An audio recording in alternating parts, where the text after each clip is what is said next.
বাবা, তোমার এত বড় দুটো মেয়ে থাকতে তুমি আবার বিয়ে করে আসলে? কি করবো, তোদের মা তো আমাকে একটা ছেলে সন্তান না দিয়েই মরে গেল। আমার এই বিশাল সম্পত্তি কে সামলাবে? কেন? আমরা দুই বোন সামলাবো, বল জ্যোতি। না, তোরা বিয়ে করে স্বামীর ঘরে গিয়ে সংসার করবি। এই চলো ডলি।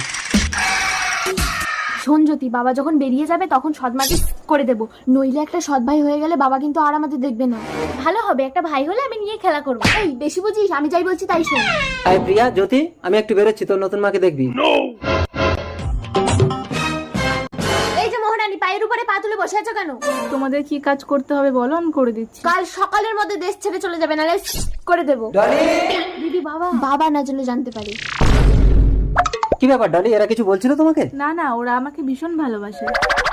আমিও তোমাকে ভীষণ ভালোবাসি ডলি, কথা দাও আমাকে ছেড়ে কোনোদিন যাবে না। কি হলো, চুপ করে আছো কেন? কথা দাও, নইলে আমি নিজেকে শেষ করে দেবো। আজকে কথা দিলাম আমি তোমাকে ছেড়ে যাব না। তার মানে আমাকে এক ঢিলে দুটো পাখি মারতে হবে। এই সৎ মাকে খতম